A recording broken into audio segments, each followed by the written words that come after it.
still here to make sure that it goes in the right direction. Hi, My name's J.C. McCauley. I'm Naisha McCauley, and you're watching AccessTV.org. Do I have to try that again? Good evening. I'd like to welcome you to my home here, Post 142, American Legion in Hartford. This is the program that's for the community. So what I'm going to do is I'm just going to introduce the senator and let myself get out of the way, and you guys can handle it from there. We have Senator Blumenthal here, and we have the EPA with us. We're all marching around here, but today we should accomplish something. Last time we was here, we had a start. Today, let's finish it. Senator Blumenthal. Thank you. How about a big round of applause for the American Legion? Thank you, Commander. All the veterans who are here, please raise your hand. Thank you for your service. Thank you, Bridget, Prince. You know, anytime I have the opportunity, especially when I'm in the American Legion, I'm a proud member, I really want to say thank you, because you're the reason why we can stand here and say whatever we want. And you can say whatever you want about me and about any of the government officials who are going to be here. In this country, we don't have censorship, we don't have retaliation, and I know you're here to speak your mind. I'm going to be very brief, because the most important part of what we can do, in my view, as government officials, is to listen tonight. And you'll remember we were here not that long ago. The Environmental Protection Agency couldn't be here at that time, but I talked to Bridget Prince, who really deserves a lot of credit for fighting this battle, and Cynthia Jennings. Big round of applause. And then I talked to David Cash of the Environmental Protection Agency. He's the regional administrator, which means he's the highest official for the EPA for this whole region, New England, including Connecticut. He has come here himself to be transparent and to listen. And so I want to thank him for being here, as well as Katie Dykes, who is the commissioner of the Department of Energy and Environmental Protection, otherwise known as DEEP. And I know we have representatives of the MDC here tonight. Mayor Bronin is here tonight. Thank you, Mayor, for being here. And I'm just going to come right to the point, and then I have I have a ceremony honoring a group of firefighters who saved a child's life down in Meriden. So I'm going to be leaving a little bit early, my apologies. But the main point I want to leave with you is the commander said that he had a beginning, and this is, I think he said the end. This is the end of the beginning. This is the end of the beginning. It's not the end. It will be the end when we fix the problems, when we have action that will eliminate the flooding, stopping the backwater in people's basements, all of the problems that you've seen firsthand for too long. Action is overdue.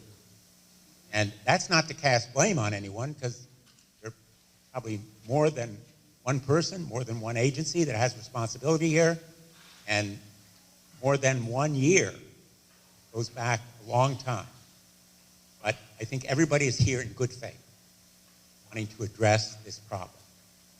And certainly I'm going to stay on top of it. My staff, Rich Keogh, is here. He will be here. He will stay. I'm not going to, even if I were here, I wouldn't do a lot of talking, because, say it again, you should be here to listen.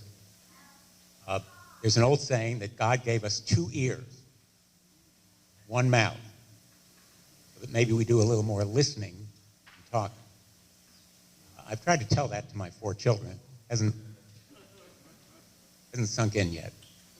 But the most important part, what we can do, is to listen and then act. And I turn it over to you, Bridget, or Cynthia. Cynthia, I want to give everybody here a great big thank you for coming out on a Monday evening. No, it isn't easy, no matter how far you've come from, whether it's Boston, where David Cash has come from, or other parts of Connecticut. But I just want to thank you for showing how important this problem is. And I'm going to be back to more meetings, guarantee. I'll be back to more meetings. Thank you all for being here tonight. Thank you for your support, for your interest, and thank you for being active and engaged. Thank you. Thank you, Senator Blumenthal, for all you do for so many. First of all, I'd like to thank everyone who's in this room for coming out about an issue that affects largely North Hartford. And it has affected North Hartford since I was a child. I grew up on Cambridge Street. I lived here for 40 years, and I did not move out until I realized that they were going to allow the landfill that's down on 91, they were going to allow them to operate for 2 years with no permit from DEP at the time. Okay, so that didn't happen. We managed to shut the landfill down. We managed to shut the trash incinerator down that was destroying the lungs of our people. We're talking about health issues. Now, during COVID, when you have somebody, God knows who's raw sewage coming into your house, in your basement, there couldn't be a bigger health problem than that. So we want to thank the commissioner, we want to thank all of the individuals that are here today. Today is a listening day. I want to thank the minority contractors that have been cut out of so much work for so long and are not being invited into bid, or once they are invited into bid, they don't have the resources in order to do the job. Why? Because they haven't gotten the jobs beforehand. We as a city are paying tremendous amounts of money into what's called the Clean Water Fund, but we're not getting the resources of that fund. So it's very much like Boston, taxation without representation. And it's up to us to let people know exactly what is going on in our community and exactly what it is that we intend to have happen. So right now I'd like to say that I want to thank everyone for coming. I want to make sure that everyone understands that the important people here tonight are you in the room that are testifying. We have had businesses shut down for so much and cost so much money. We've had residents that could no longer live in their homes. We have one person that's been in a hotel since December 4th, paying her own way. These are issues that are not covered by homeowners insurance. If you don't believe me, call your homeowner agent, just like I called mine, and he said, no, you would not be covered under those circumstances. So my question is, who is going to pay? Who's responsible? We have people that have been harmed. We also have to make them whole. And we have to have a plan to do that. So I'd like, to that, with no further ado, I'd like to start with whoever would like to come up right now and speak. Preston Neal, a minority contractor. You don't come up, I'm calling on you, and I know most of you. While you're coming up, I hope everybody has a chance to look at these photos. Hope everybody has a chance to see some of these photos. I've seen some of them before, but there's some new ones here. And they're pretty graphic. We're talking here about basic justice, environmental justice. And I think that the whole country has a stake in this issue. I'm going to the State of the Union address tomorrow night. President Biden speaking to the whole Congress. I hope he talks about environmental justice. And if he wants to see environmental justice in action, I hope he comes here to Hartford, because this is where we need it. Thank you, Senator Blumenthal. All right, and the first person I'd like to introduce is Preston Neal. Am I saying it right, or is it Neil Preston? Okay, Preston Neal, who's a minority contractor who has his own story to tell about what's happened with him and MDC and getting contracts for contractors for people who live in our and work in our community. So, Preston, here. Well, mainly I am basically talking about the infrastructure of the clean water project that actually went on for the last 5 years, probably. We was actually cut out as far as the work itself were concerned. Most of us, minority firms out of the north end of Hartford, get pretty well sell the equipment that we actually purchased work on the infrastructure project. But apparently, it just didn't work out the way that we actually thought it was going to be. We couldn't put it together, and the next thing we know, that everybody else was working on the projects and we wasn't. So in the future, what we really want to do is see if we can put a plan together, see if we could be included in some of the work that's actually is coming down the tube in regards to the clean water new project that's coming out. I don't know how we're going to actually put this together other than the paperwork is being done before the project actually hit the road. We're going to have to do something in that nature in order to take care of the minority firms, especially on the north end of Hartford. We were definitely left out on the first go-round. Thank you very much. And I'd like to say that it's important that, I don't know, where's Channel 3? Oh, this is public access. Okay, you might have to hold your own mic and put it up here. Okay. All right. First of all, Preston Neal speaks for many contractors that have not been included in the process. Okay?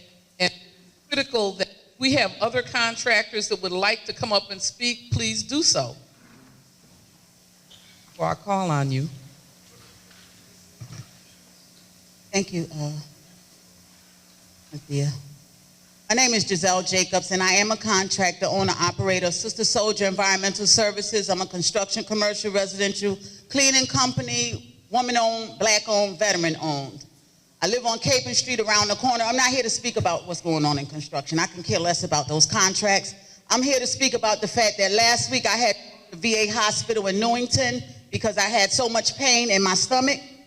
They had to rush me in an ambulance to West Haven VA, and as a result of a CAT scan, they found a mass on my right lung. So I spent the following day in the cancer center. So when you were up here speaking about us, you know, what we're exposed to environmentally as a result of living on the Capon Street, and I was born and raised here in Hartford.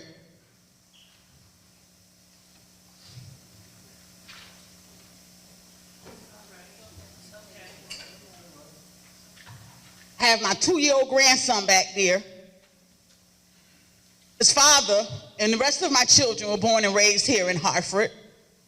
His father graduated Weaver High Honors, UConn High Honors with a master's degree, and he recently taught in Hartford Public Schools until he moved on in his career, but he continues to work with our young people here in Hartford.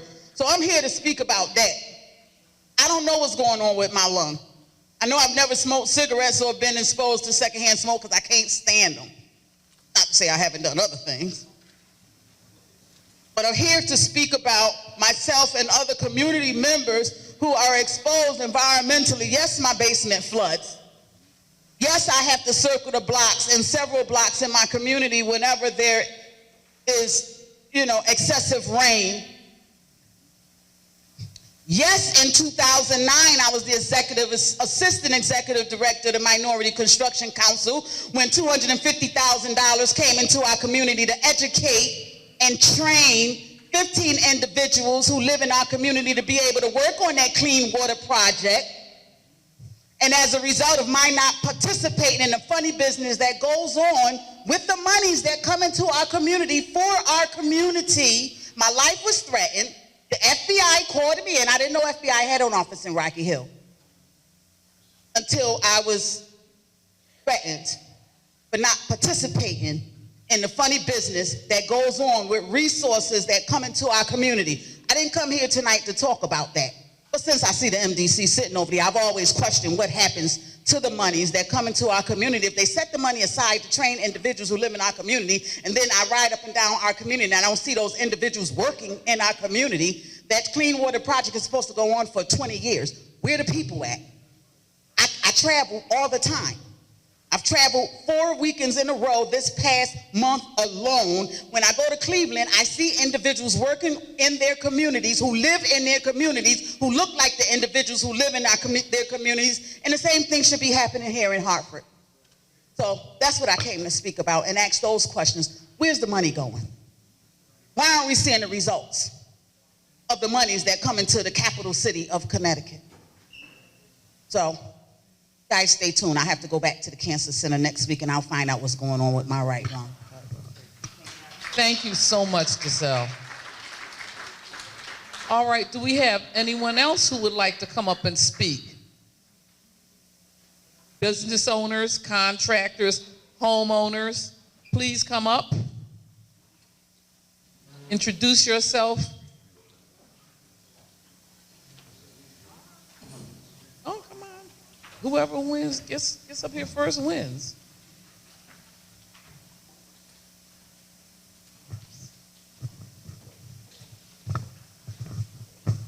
Good afternoon, ladies and gentlemen. My name is Joan Facey. Putting myself out here for my community.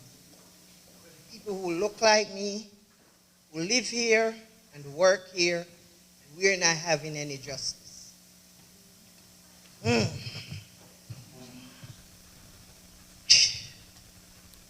I own the property at 677 Albany Avenue in the corner of Magnolia Street.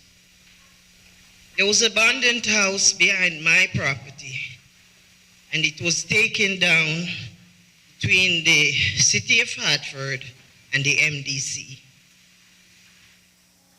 After they took the house down, we started to have problem in my sewer line.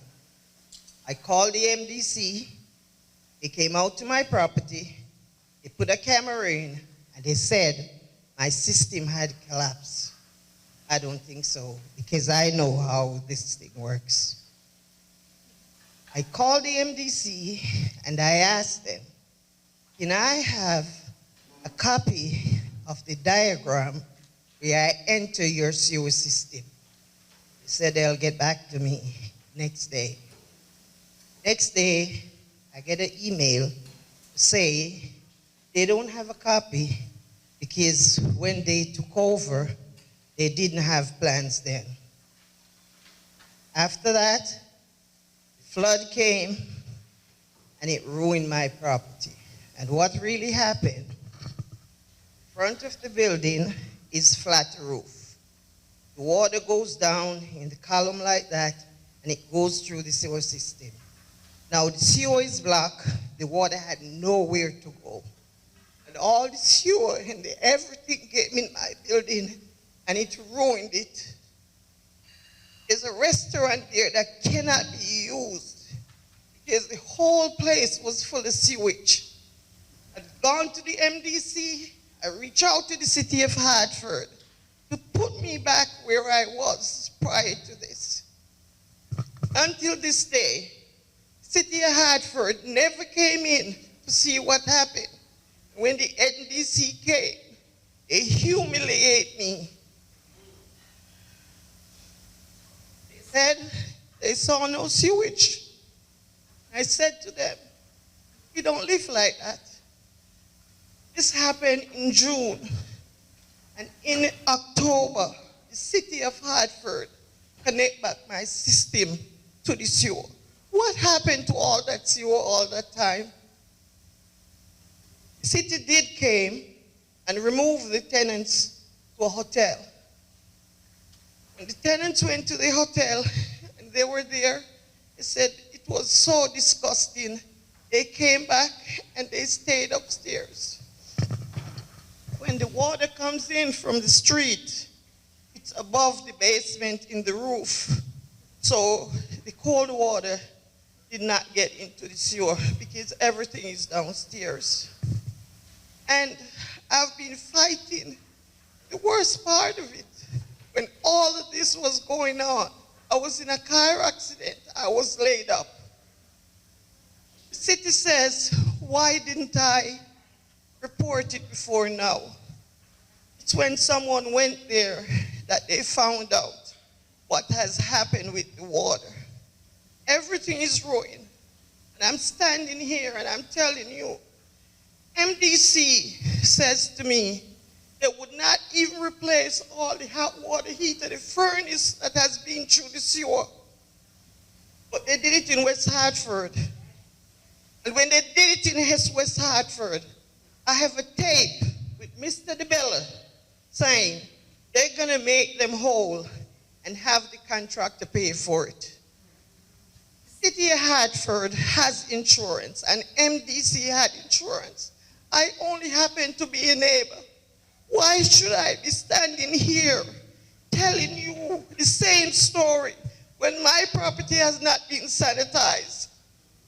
It's $8,000 just to do the sanitize. The grease trap is over $3,000. And all that plumbing will have to be redone because the sewer went up through it. Because it has nowhere to go when they backed it up. And MDC tell me it's not possible. So where did the sewer go if it was locked? This is not fair. I have pictures of sewers being pumped into the backyard because the church was flooded with sewer too, because the tree property was tied into one lateral, and they said they didn't know. I understand that. It's an accident. But why should I be standing here telling the same story?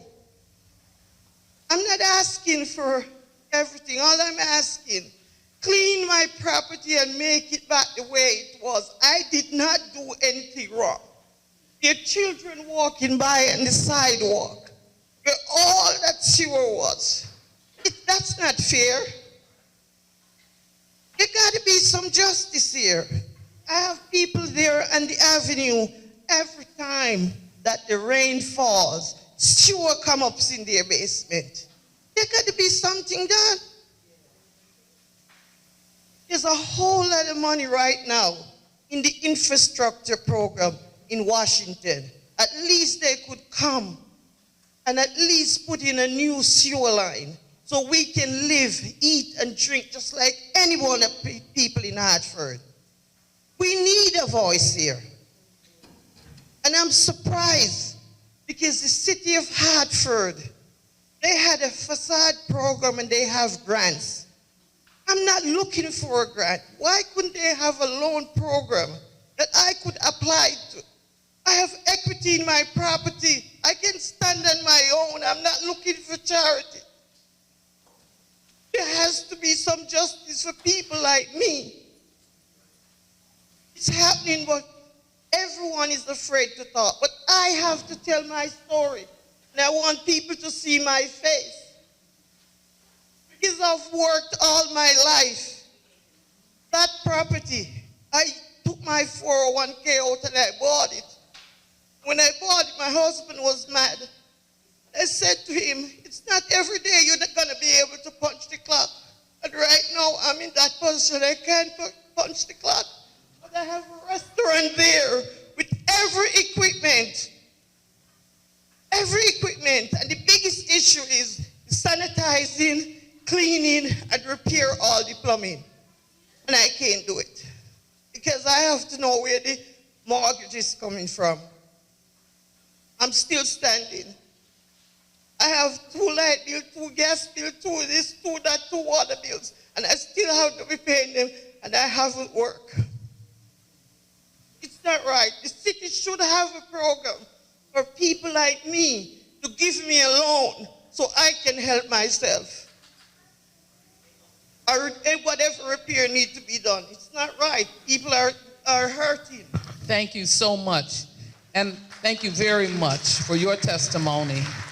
And let me just say that people who are in a situation like that, if it's deemed that it was MDC's fault, then MDC should be making you whole. You should not have to take out a loan to protect your house.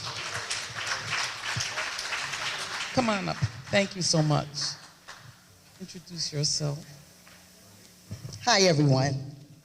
My name is Risa Canada, and my husband Sam is here, and I want to speak on behalf as a homeowner. We lived on Elmer Street for 43 years, and we never had a water problem to now. It's devastating to go into your basement. Every time it rains, I can understand what she's saying. Every time it rains, it's like a river. I've used my basement as an educational room. I used it as a home daycare in the past. I never had a problem. I lost the rug. I lost important photos that can't be replaced. I lost educational materials. And I lost the water heater. And I don't like it when it rains because we have to go and I have to put on rain boots and go in the basement and we have to pump the water out of the basement. I'm here to represent homeowners who use the room as an extra room. We're not moving. I'm not moving. Someone says, well, you've been there for 43 years. It's time to move. And I said, no, I'm not moving. We're not moving. We're taxpayers. We live in the city of Hartford. My husband and I was raised here, and we raised kids on Elmer Street. And I think it's a great place to live, but the water problem that we're dealing with, it's devastating. I'm here to say, help us fix the problem. Please help us fix it. And I believe I represent homeowners who are afraid to stand up here and say, we need your help. Thank you. Thank you so much.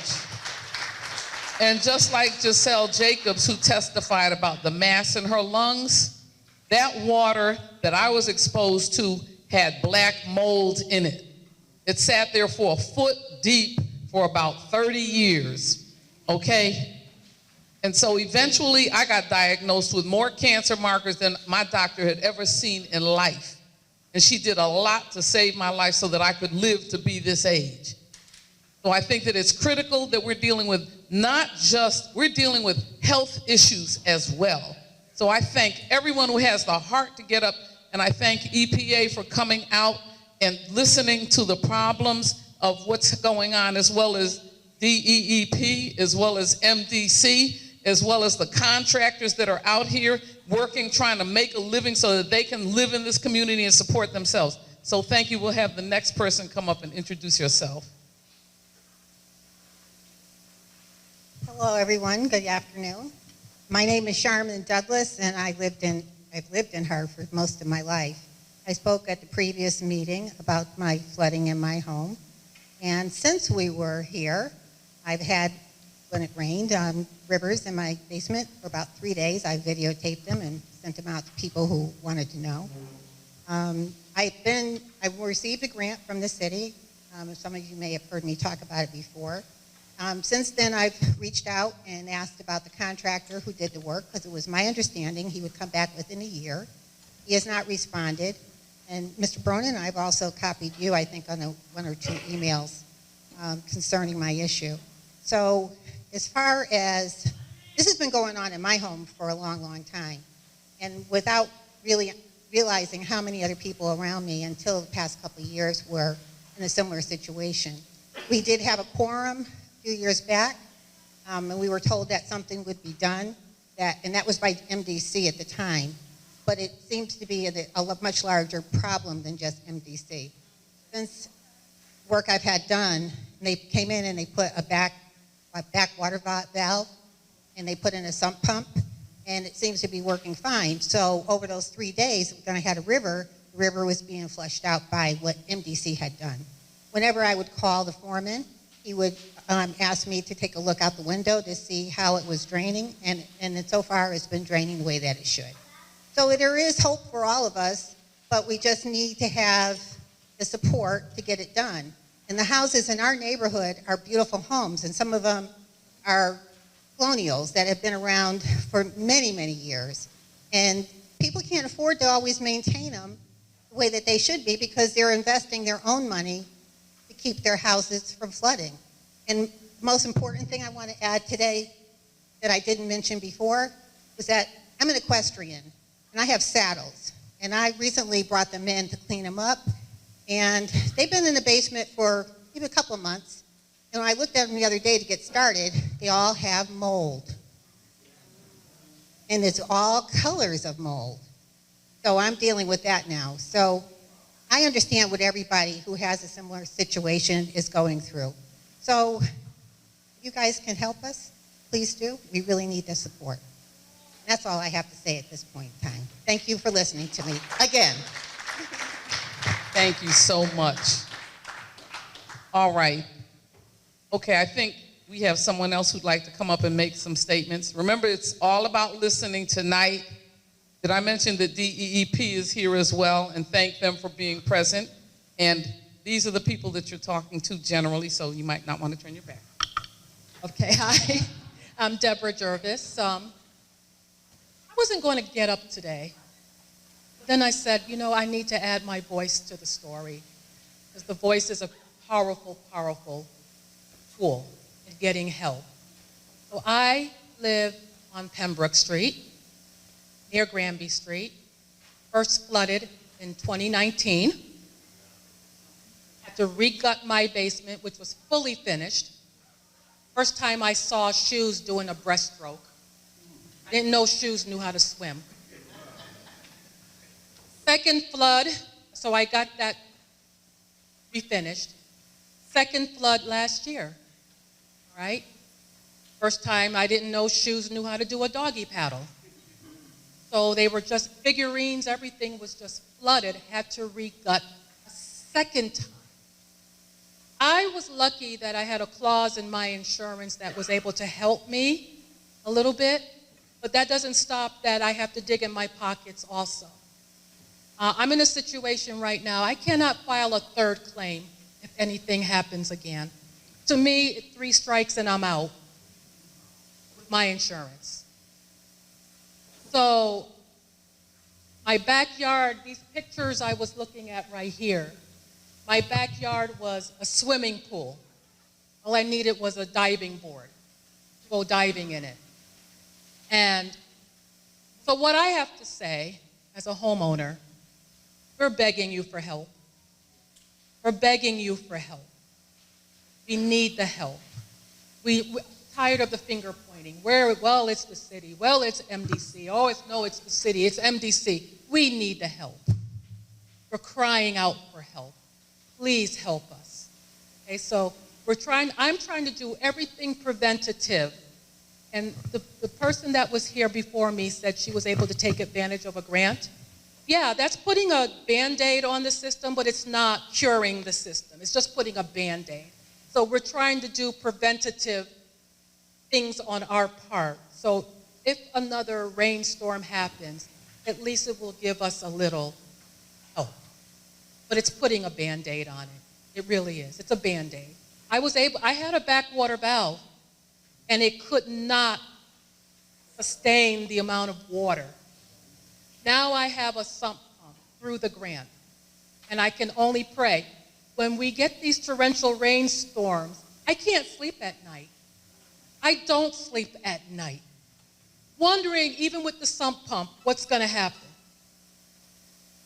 So I think there's a light at the end of the tunnel. I'm glad there's a forum like we have right now, and I'm asking for help. And I hope we receive it as homeowners, because I'm not moving. I refuse to give up.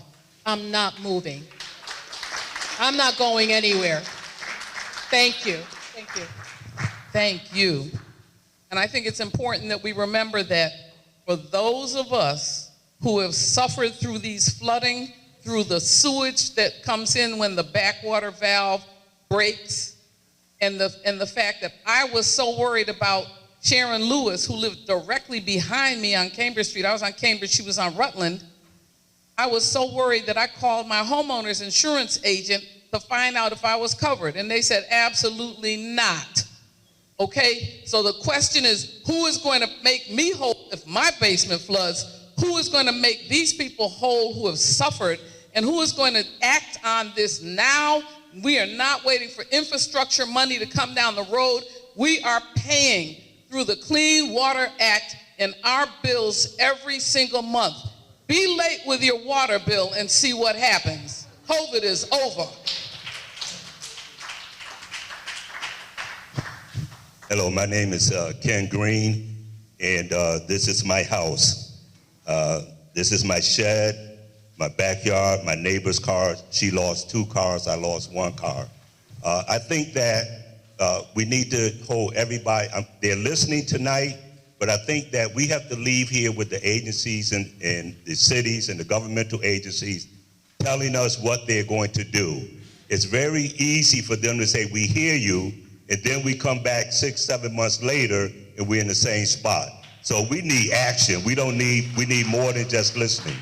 So for example, EPA, I'll be honest, I don't know exactly what role they have, but if they're looking at the sewer and the water and the health conditions in our community that's been going on a long time, I think through regulatory and permitting, they need to help us. And so the state, we know in the Blue Hills area that the state at the Park River can do something to help alleviate some of the water in the drain. So the state needs to go over there and do that. But when you talk to the state, they'll tell you it's MDC or the city. The city needs to have not only grants, but not only loans, but they need to give folks money, I believe, for anyone that wants a backwater valve or anybody that wants a sump pump, free of charge, and to make that available to anybody that wants it, and they should not have to take out any money. We've been fighting this for a long time. If you're on the Cleveland Avenue, Coventry Street, Main Street side of Blue Hills, if you're on the Granby Street side of Blue Hills, when that water comes, we're gonna get it. And we have been lucky in the past few years because of the 4-year project when they tore up Granby Street, they began to separate the water from the sewer. So years ago, when I used to get water in the basement, I used to get the water in the sewer and the mold, and there's a lot of problems. It took a 3-year project on Granby Street. They did do some separation of the sewer and the water. So now when I get water, it's just water. I'm not satisfied with just it's water because I'm still getting leakage.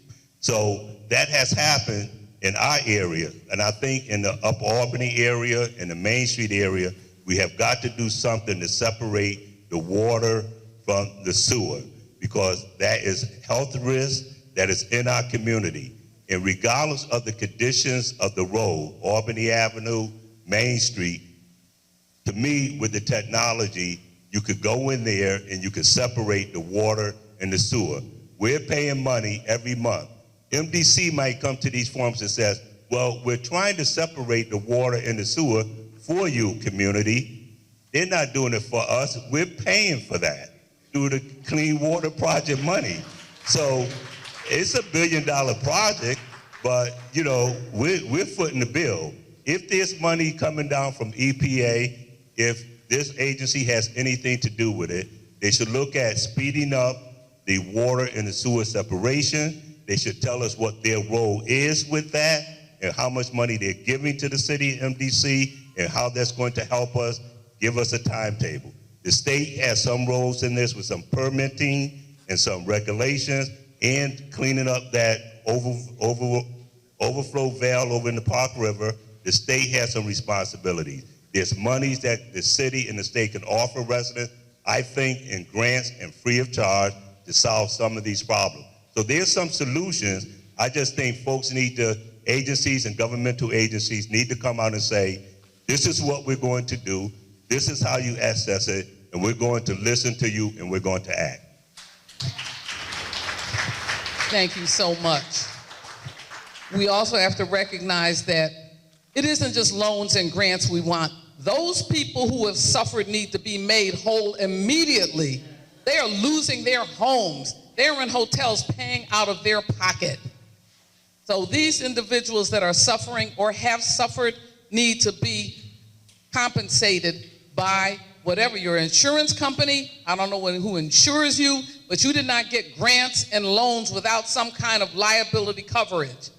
And I just want to mention too, I want to have everyone give Bridget Prince a hand for pulling this together and pulling it off to the extent that we are all here together working on environmental justice issues once again in this community. So thank you so much, Bridget.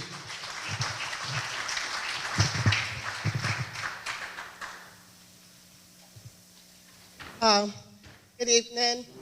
My name is Lisa Vivian. My parents, bear with me because this is a little emotional for me, and I wasn't really prepared to speak. My family's property, which is located at 978, 980 Albany Avenue, was affected first by this sewer backup back in 2017, October 30th to be exact. And so we've been dealing with this for 5 years, and it's very disheartening to hear that nothing has been done in 5 years, or I'm hearing other residents say they've been dealing with this all their life. Our situation is a little bit different. We owned a commercial building, 9-unit rental property with a cafe restaurant on the first floor. My family owned that property for 40-something years, as well as they've owned several other businesses in Hartford, as well as rental properties. So they have contributed to the tax base to Hartford for a very long time. The incident that happened during the time when the Route 44 project had first began on Albany Avenue, which is through DOT, and they hired a contractor. On that day, and like I said, the property was very well maintained for 40 years, probably one of the best properties on the avenue. We began to get 5 feet of raw sewage in our basement, and we didn't know where it was coming from. I went down to MDC, I went down to the contractor's satellite office. I called the city of Hartford trying to get some resolve and get some help. But what they ended up doing is shifting the blame onto my family and said that we were liable and responsible for it, which was not true. They told us that we had to dig in our property, and if the problem was on our side, we had to pay for it. If the problem was on the state side, they would have to take care of it. We paid a contractor, Mr. Johnson, and he rests in peace. He's no longer here. He was a contractor in Hartford for a number of years. He dug a hole. He dug trying to find the issue.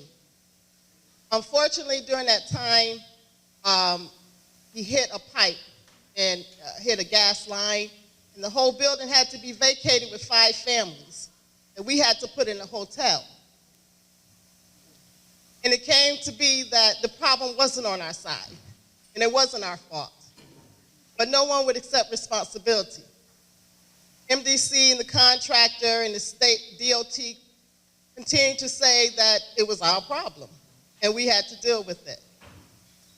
We had to pay the city $65,000 to put up those tenants in the hotel for a few months, some of them, and some even longer. We ended up losing the building. We were in the process of selling the building. So we lost about $500,000 with this building. I want to thank the Office of Marilyn Reese with the Upper Albany Main Street Association, because if it was not for her, I wouldn't be standing here today, because they were advocating and fighting for us when we could no longer do it. It became a nightmare for me and my family. My father became ill. I became ill. Lost a lot of other businesses. And to this day, someone bought the property at a very, very discounted rate. And to this day, they cannot open the building. because no one went in there to assess the damage. There was mold in the building. There was raw sewage. It backed up not one time, not 2 times, but 3 times. So mold got all in the building and the bricks until the chimney collapsed on the first floor. That didn't get enough attention to anybody to come. City of Hartford didn't come to inspect. MDC didn't come to inspect. Mayor Reese's office took it upon themselves to have an engineer come in and do assessments. They did FOIA requests. They did a lot of things to gather documentation on what happened to our building. And come to find out that along with the problem that I guess has been going on in the city of Hartford with flooding, we had a sump pump in the basement, so we were familiar with the water coming in. So it wasn't like we didn't know the issue. We had a sump pump to pump out the excess water, but that wasn't the problem at all. We found out that the contractor had crushed a lateral pipe, and they tried to cover it up. And we went to several meetings for years. 8 representatives, MDC representatives, City of Hartford representatives. They promised us, we're going to make you whole. We're going to make your family whole again. No one has called us. No one has said anything. The building sits empty, vacant now, and is an eyesore because there's graffiti all over it, windows being busted out. The new owner can't get the permits he needs to open up a restaurant because it has to be clean. But from what I'm hearing, not only clean, it has to probably be demolished at this point. Because you imagine raw sewage sitting in the basement for 5 or 6 years?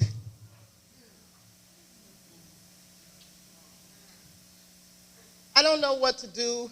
I don't know who to talk to because I've talked to a lot of these people, maybe not these people here, but most of these people sitting on the other side, we spoke to. And they promised us that they were going to do something. And they just wanted us to go away. But we're not going away until something is done. I hope they make good on their promises and they really do something this time because it's affected not just my family, but obviously many families that don't deserve that. They don't deserve to live in an environment where their health is at risk because they don't have clean water. We have businesses on Albany Avenue that obviously are affected. The people may not want to go eat because they're hesitant about the water condition or what's in the water. We had the water tested. There's feces, raw sewage, there were chemicals in the water. Chemicals, some kind of chemicals. So that lets you know that it's coming from somewhere else. I have Mr. Ellsworth here. Maybe he could give you more detailed information because he's really been a pillar for my family and fighting for us and trying to get some type of justice or remedy to this problem.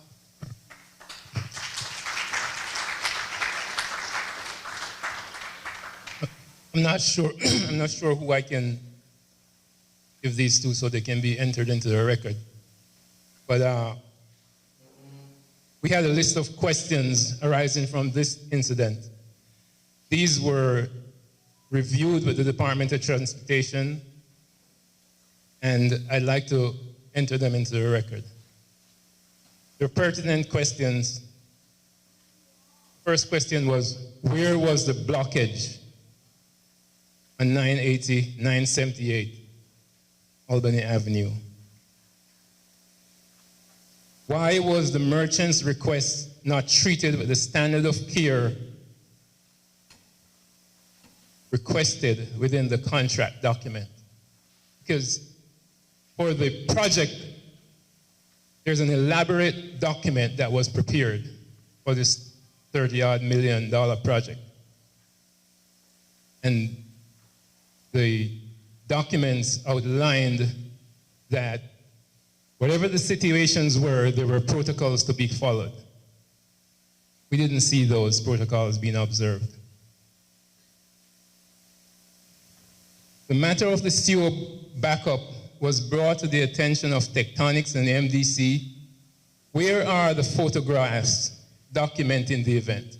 I'm not going to go through all these questions. I just like them to be entered into the record. Deaf here.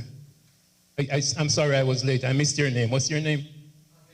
David, I think I've left messages for you before. This is the engineer's report. Okay. Thank you. So 980 Albany is my business because what I do is I look out for the facades on the avenue. Every time a building goes down, goes flat, goes dead, when the lights go out, the facade program looks bad. So I'm going to keep annoying whoever needs to be annoyed till all the lights come back on all 3 floors and in all 10 apartments. We're not going to stop. The building currently belongs to Mr. Hugh and Howard. He's been desperately trying to move ahead with the repairs, but once you get inside that basement, you realize that it's going to be difficult. 4 feet of raw sewage, frozen, thawed, finally pumped out, and then in the Fred event, which was 3 years later, everything that was cleaned out just got overwhelmed again. So if you go in there, you look at the 6th stair from the bottom of the basement, and you will see the water levels that were in the building. Came in and just went right back out. We had a bucket that was standing on top of a column. The bucket was full, an empty bucket was full and still untouched, which means the water came in, overwhelmed it, went back out. 6 foot by 6 foot by 6 foot oil tank floated out of its position and busted its way through the first floor because of the amount of water that came into the building. Came in and went back out. So that's not the worst, Miss Vivian, Miss Wiggs. That's not the worst of it. Across the street, diagonally across the street, Miss Facey came up here and she spoke. For 120 days, Miss Facey's property had raw sewage in the basement. This is not something I'm making up. This is not something that I heard or saw on TV, because I went there and helped her to clean it out. I went there and realized that she had several bottles of Fabuloso, and I went through, because when I got there and she opened the door to let me in, the stench just threw me back. We went through, cleaned, vacuumed. Finally, when it was repaired, City of Hartford came, corrected the issue. We pumped and we pumped and we pumped till we could see the basement floor. And we cleaned. We've brought this to the attention of everyone alive in Hartford. The Bureau of Public Works, Mr. Jellison, you're familiar with this. Mr. DeBella, you're familiar with this. We brought it to your board. Where's the action? We brought this to the insurance company. The insurance company said, based on what they were told, it wasn't their issue. When they got the report and they got the full issue, they said they were going to come back out, and this Friday they're going to be back on site to inspect the roof to see what the issues were. Neil, don't go. Neil, don't go. You stand right there. You don't go. When I tell you you can leave, you can leave. Don't go. Preston Neil has badgered and done everything that he can. When am I going to get some of this work? When is our company going to be able to get some of this work?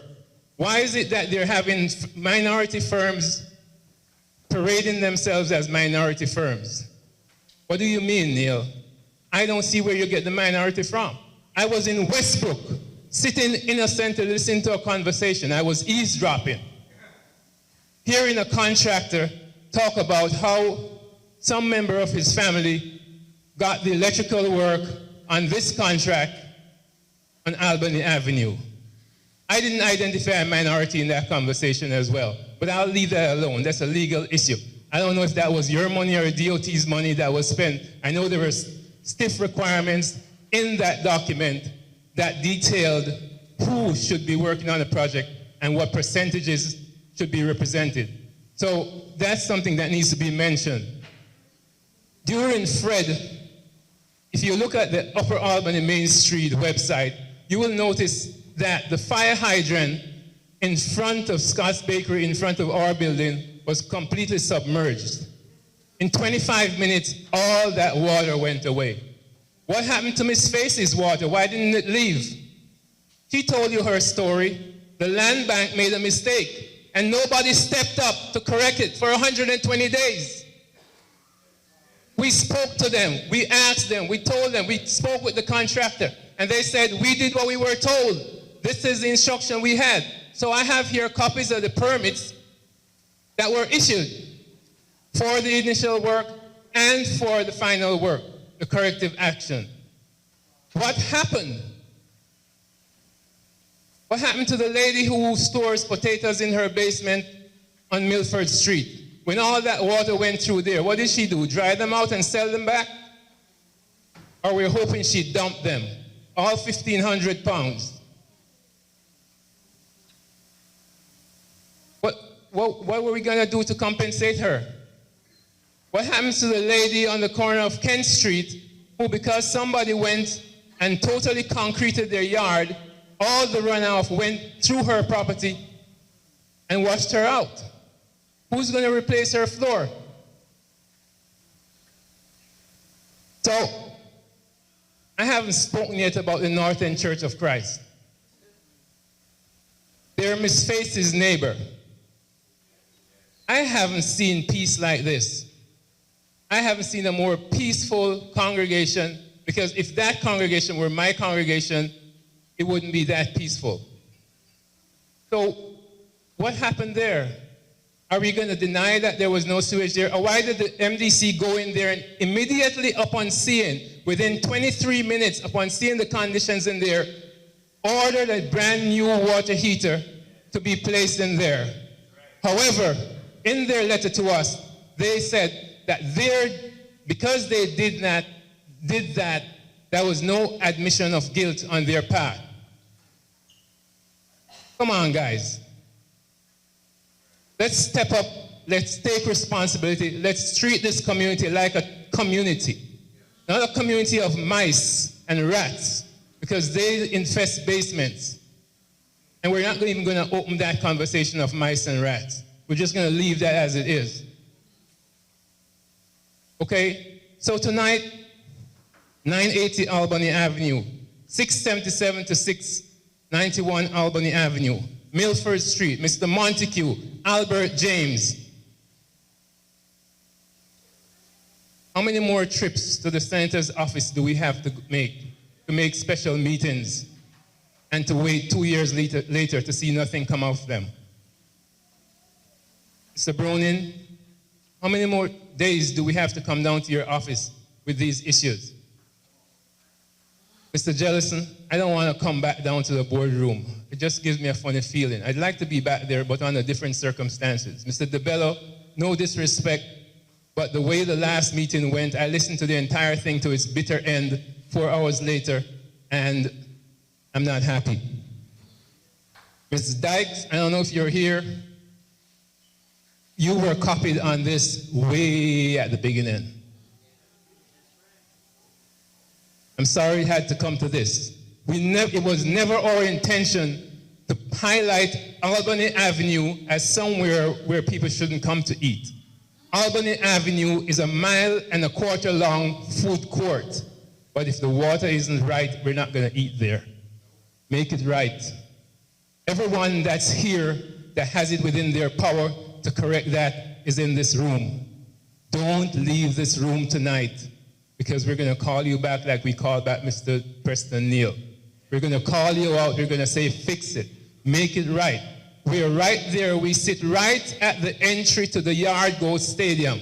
And if we're going to market that stadium, we're going to have to market Albany Avenue. That's our gateway. This is our principal gateway. And whatever is necessary, we're going to do it. Whether or not you agree that it should be there, it's there. We're going to support it. The Avenue has it as part of their development plan. So, Mr. Cash, I'm happy that you've taken this step. These aren't stories that we've created. When Miss Vivian loses $1 million, 9 tenants, and a commercial tenant. It's not a trivial issue. When Mr. Wiggs, I followed him during some of his hospital visits. I know what was causing his illness. So when she comes before you, please don't take it lightly. I don't see Miss Lewis here.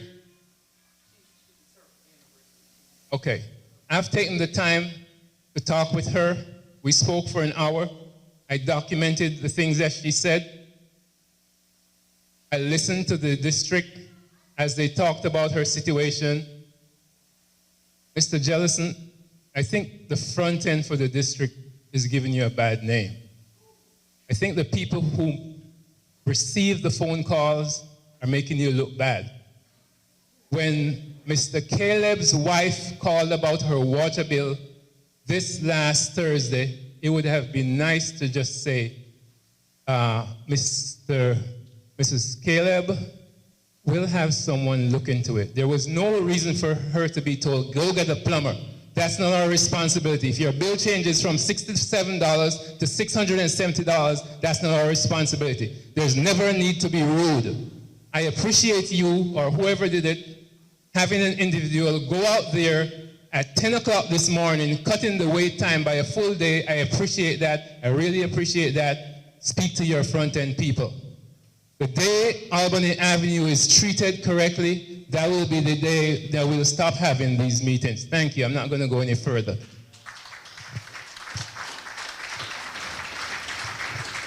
Thank you so much. And I just want to say that there's been a lot of research that's taken place over these issues. There have been people that lived in these communities for as long as I did, 40 years plus. And people are still waiting for a resolution to the problem. But if there can be no resolution for the problem, if there's no representation, if there's taxation without representation, we should not be getting water bills. Thank you.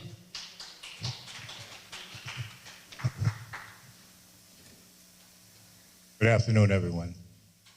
My name is Mike Fothergill. Lived in Hartford all my life. 1960, not a homeowner. I'm a self-proclaimed North End historian. 1960, I was 13 years old. 80% of the houses all across the North End where residents were white. This situation didn't just start. It plagued them too. City changed over for the last 60 years, and it became people of color majority. Problem existed, and it got ignored. I'm not saying it was a part of redlining, but we need to look at a lot of the things that led up to this. These people that own these homes now should not have this problem. It should have been taken care of 40 years ago. It existed through the research. It existed. They had the same problems years ago. Why did they keep existing 40 years later? That is the real problem. That's the issue that needs to be tackled, because if we go back, make somebody responsible from the past, that would help take care of the future. You're dealing with issues of today, but this is issues that they've been dealing with for years and bypassing. It's time to do the research and connect it all. Thank you. Thank you, Mr. Fothergill. All right, please come forward, introduce yourself. Good afternoon. My name is Maurice Bryan. I have a small home care business on Kent and Albany Avenue. And unfortunately, my small building flooded. My small business got flooded. I am unable to get my state certification because I don't have a site. Because they have to do an on-site visit. I have to close my business in Hartford and working part-time in my own home in West Hartford. I called the zoning commissioner when a neighbor was constructing and, putting a driveway. I called them, I said to them, is this permissible for a driveway to be all paved without any soak away? No one answered, no one came out. And this gentleman beside my office paved his entire yard, no soak away. So all that water comes right over into my small business. Right now, my office is molded. Cannot go into it. Cannot have my site visit. My business is just dismantled. I'm very, very, very disappointed. Because one of the goals that I was working and I gave up my full-time job. I came to serve people in Hartford. I'm able to do that. My business is completely shut. Thank you, Hartford. Thank you so much. We have to recognize that there's a lot of people in this room that create their own business. They have their own economic engine going on. And when their business shuts down, that has a lot to do with what happens to the economics of that community. So I think it's very important that we pay attention to this and that these people be made whole. Do we have anyone else who wants to speak or testify about what's going on? Please come up.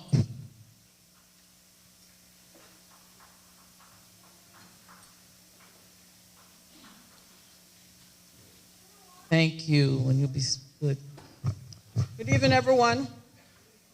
It's my second attempt to come up here, and I determined I have to come and speak. I have no running water. Pipe burst yesterday morning, like around, say, 5:30. We have the water all in the basement, water's up to my knees right here. And we call the fire people, 911.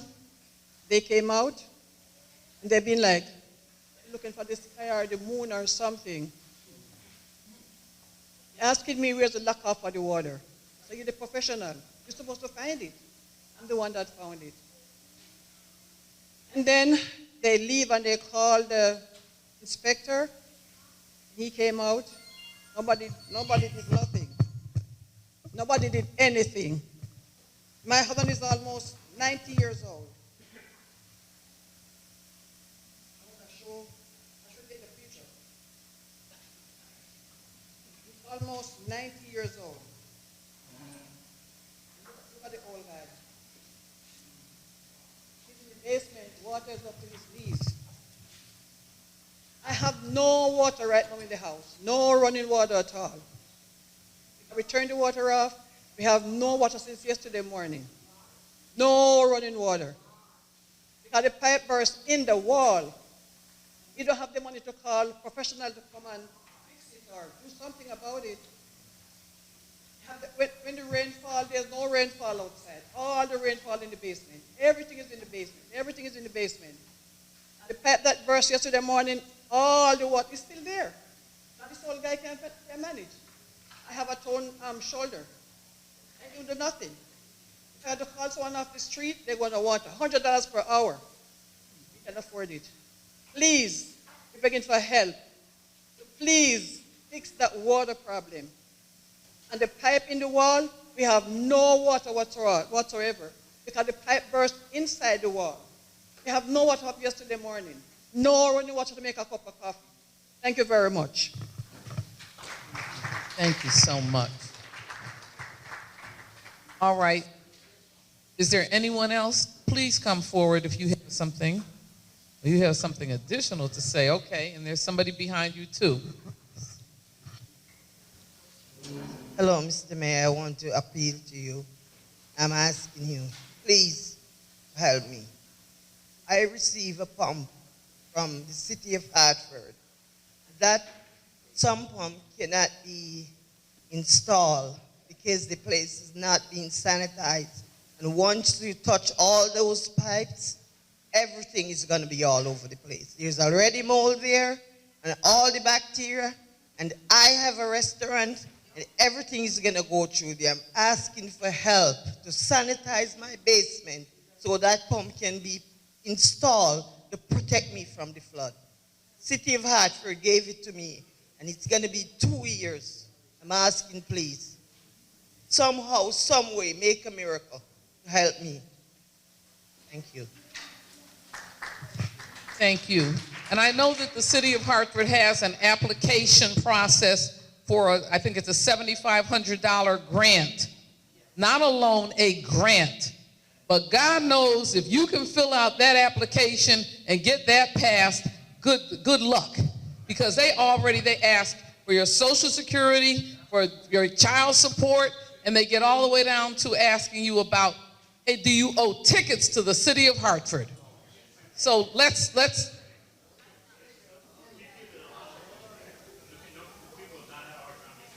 Okay, I've had complaints about the fact that there was so much information required that they could not even apply for the grants.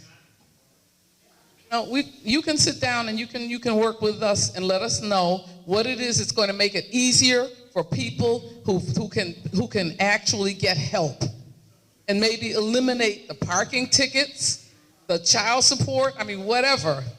Maybe you can eliminate some of that so that people can actually get a grant. Oh, I'm sorry. Okay, hold on. What information do you say is dishonest? That people are having a hard time filling out those grants or becoming eligible?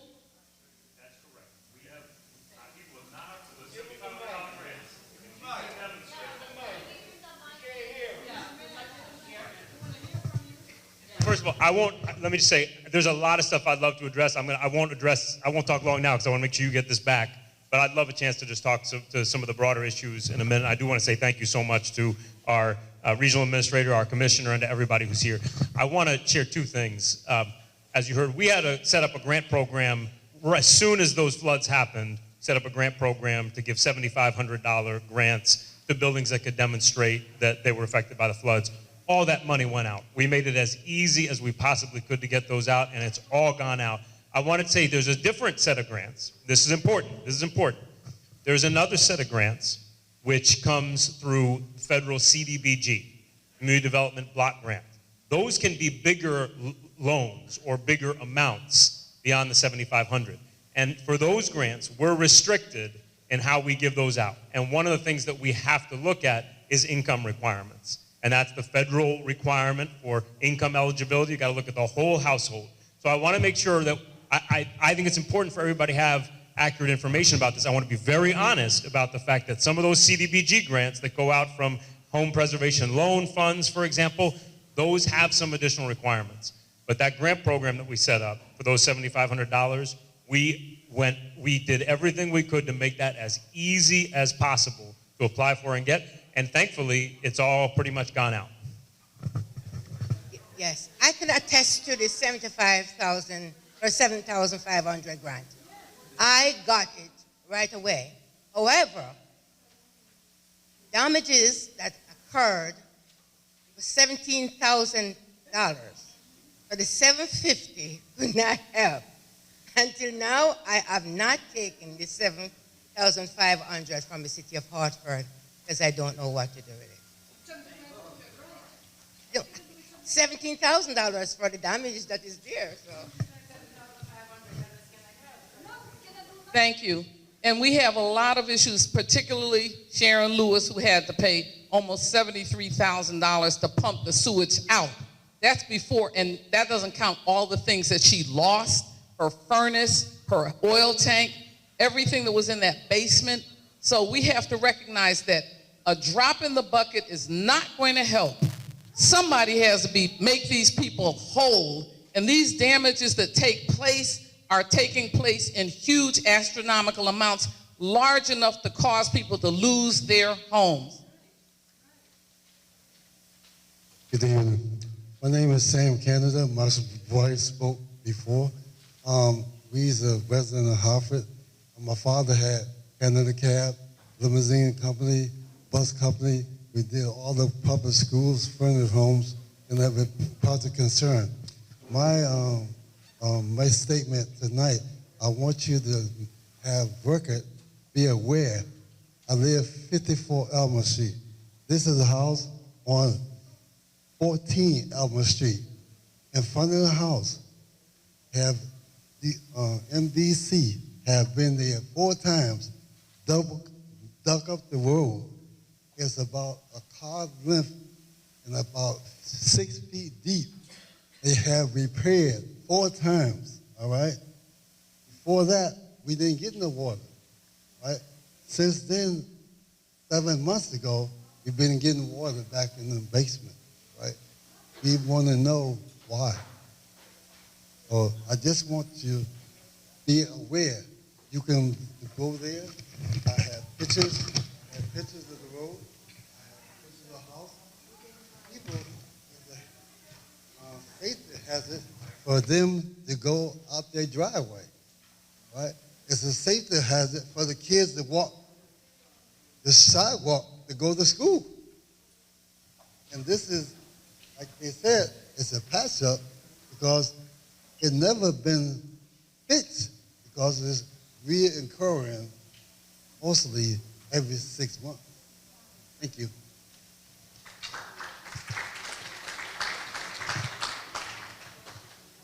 Hello, my name is Radimus Vasquez, and the biggest issue I find is that we can't find anyone to blame. You talk to the city of Hartford, they say it's MDC fault. Talk to MDC, city of Hartford.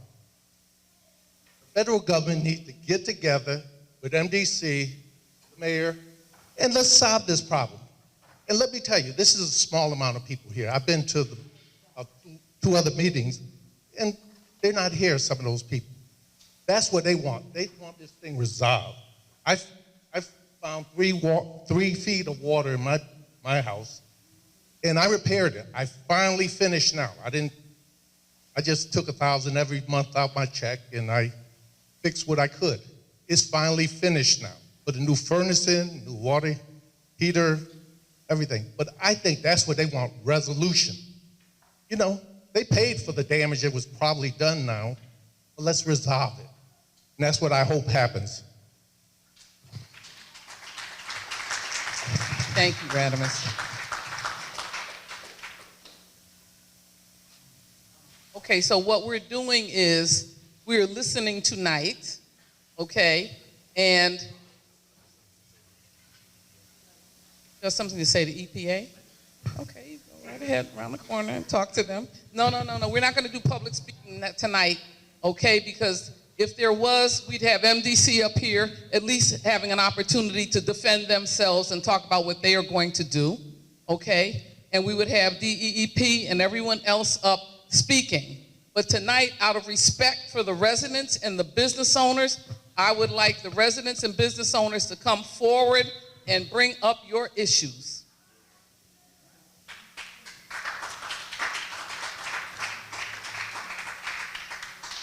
All right, and is there anyone else who would like to bring up the issues or would like to have something to say?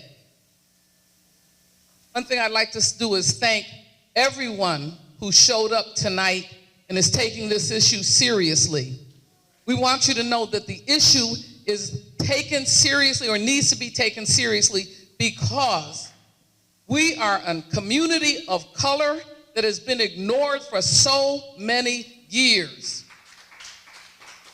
And we would like to have the issues resolved immediately. We don't want to wait for the infrastructure money because we're paying our water bills. We're paying into the Clean Water Act right now. So we would like these issues resolved. That is why the meeting is called, and we're looking to have EPA working together with all the other agencies to address these issues. There are consent decrees in place that we are aware of. And if they are ignored or they are not complied with, then it hurts the people that are in this community. So if there's anyone else who'd like to come up and speak, and I think there were property owners here that had issues with the way their property was flooded on more than one occasion, speak now or forever hold your peace. All right. Okay, I think that we And we've come to the point where we're about to end our forum. Bridget Prince, please come up and end it properly.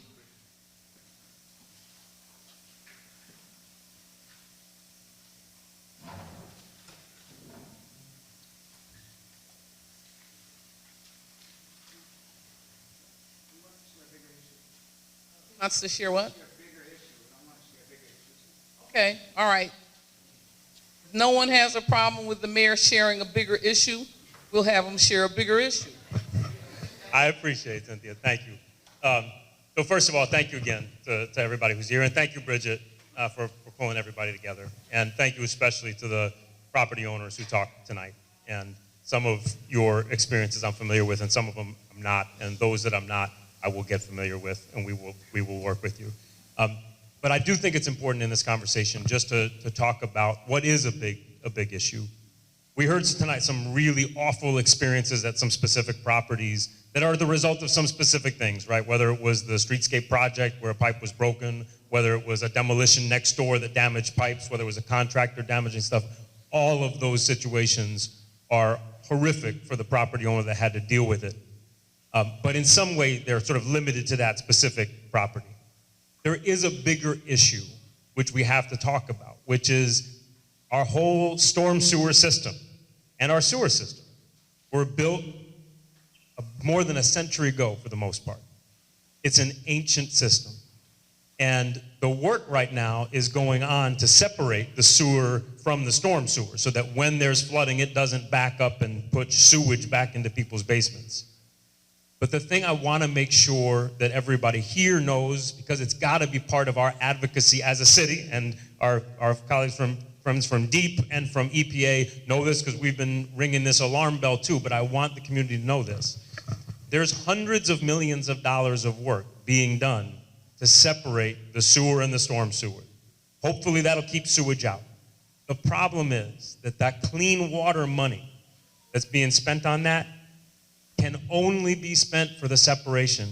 It can't be spent to build a storm sewer system that's actually capable of handling the amount of water that we're getting. Because of climate change, we're seeing more extreme storms and more rain. And my biggest fear, and you all know I'm not going to be in this seat 11 months from now. So I'm saying this because I worry in the years ahead that we're going to be at a place where hundreds of millions of dollars have been spent to try to correct the issue, but they won't have actually corrected the issue because the systems may be separated, but the system that's going to be built to handle the stormwater is still being built to an old standard that's not good enough given how much rain's coming in.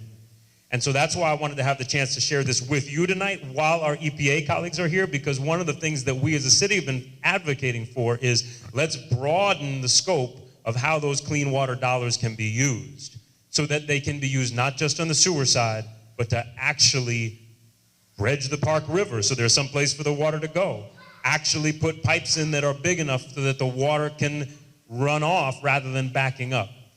If we're not talking about that, then I fear we're going to be sitting here 5, 10, 20 years from now and dealing with the same issues. So I appreciate the chance to flag that because I really think it's important for everybody to be aware of that. And I promise that we've been advocating for it. I think our folks, folks who are visiting can attest to that and talking with our federal delegation, but that has to stay front and center.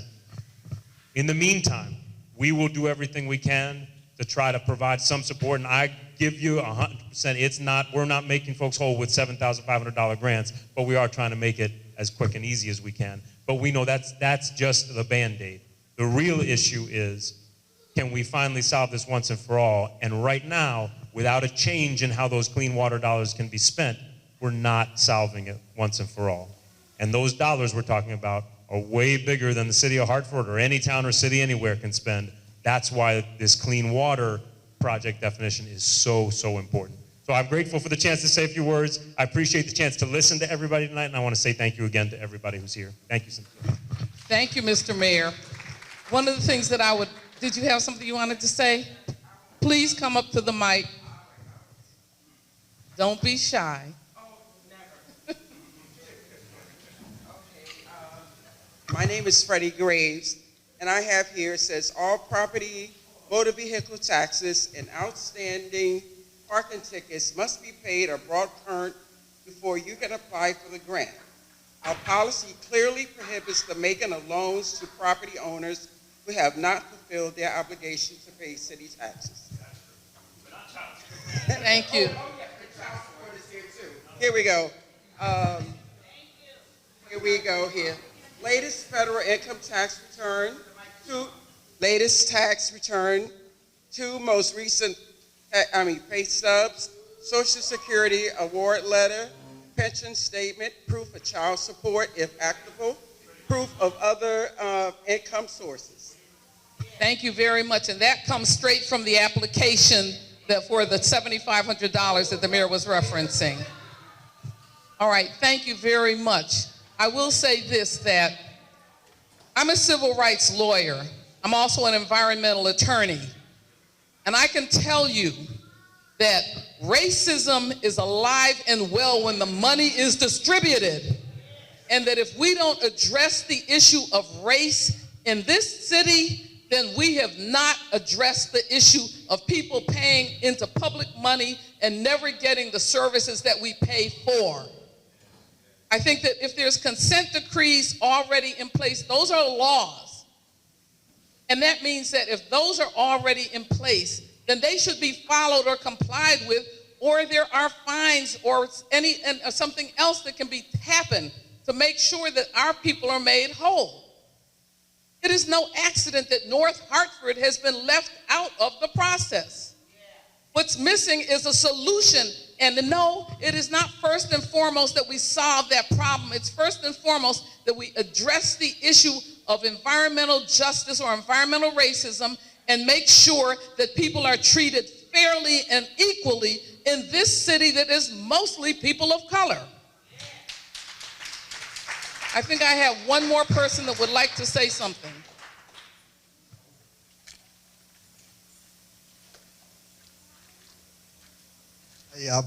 I just came by to really talk about construction, but after I heard all the problems, my problem doesn't even compare. But what I heard from Mayor Bronin, a lot of the issues I hear from people here is broken pipes, not the amount of water that was coming down the sewer. It was clogged, broken pipes on Albany Avenue. So I don't think it's the amount of rain that we're getting that's having the problem. Thank you. That is part of the problem. Okay, and it is up to the people in this room, our elected officials, our appointed officials, to address the problem and get it resolved. It is a solvable problem. It has been solved in so many other towns outside of Hartford that it's unbelievable. So we can't say that the problem cannot be solved. We're saying that we would like this problem solved equitably across the board for everyone, and those people who have suffered in this situation, that they be made whole immediately. All right, and I just want to thank everyone who's come up and spoken. I'd like to thank Bridget Prince. I'd like to thank EPA, DEEP, MDC. I'd like to thank the mayor. I'd like to thank the participants in particular, first and foremost, for stepping forward and addressing the issues. If there's anyone who has one more last dying thing they would like to say, please step forward before Bridget Prince comes up and makes her about this whole forum.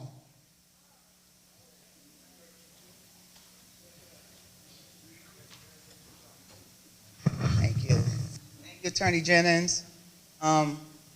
Hey, Luke Bronin, there's a bigger issue, but it's not a bigger issue in Greenwich, Connecticut. The issue is here in North Hartford. Thank you for coming, and it's so important that you're here today in February in Black History Month. This is very important because this is about the discrimination against Black people, regardless of who actually is to blame. I have a deep love and deep affection for the North End of Hartford. This is my people. This is my native land. You got people coming here from all around the world, and they take care of their native land. Hartford, Connecticut is my native land.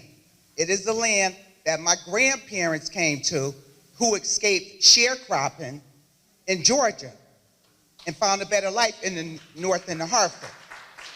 You know what I'm saying? My father, same situation, coming from Americus, Georgia. He called Hartford heaven. You know, so this is in my soul. So when I see this kind of stuff that's happening, like with the water, this is the kind of stuff that happens in third world countries. You know, so I feel like I'm sitting here just like really emotional because it means that much. You know, this is why they're here today. Because I feel like as a soldier who's, you know, a veteran in the United States Army, this is not what we should be going through. If I can sign my name on a dotted line and go to another country to fight for somebody to have clean water, it's going to happen in Hartford, Connecticut. Thank you, everyone. I'd like the EPA director to have a final word. Thank you. Oh, administrator. He's a good guy, too. Thank you. Thank you very much. I don't have much to say, but just to thank everyone for coming out tonight, for sharing your stories, for sharing your perspective. It's just so important for us as a regulatory agency to understand what's going on here, and that's why we've been sending inspectors here to understand what's happening on the ground. And so really appreciate you opening up the community for us meeting folks, and really appreciate that. And I just want to end on one final thing. Is one of the main focuses of the Biden-Harris administration and Administrator Michael Regan, so my boss in Washington, is to elevate environmental justice, to understand how communities all over this country have been overburdened and underserved for decade upon decade upon decade, and how now is the time for us to really focus on that and right those wrongs. And that's what we're doing here. So thank you. David Cash. Thank you, Cynthia. Thank you, and thank everyone who came out tonight. I thank everyone who's a commissioner, who is an elected official, who is an appointed official, because it is going to take all of us with the residents and taking every one of their concerns in consideration. It's going to take all of us in order to resolve this problem. So thank you very much. I'd like to thank Stan McCauley for filming this undyingly, and who's also president of the Greater Hartford African American Alliance, who helped pull this issue together as well. Thank you so much. God bless you.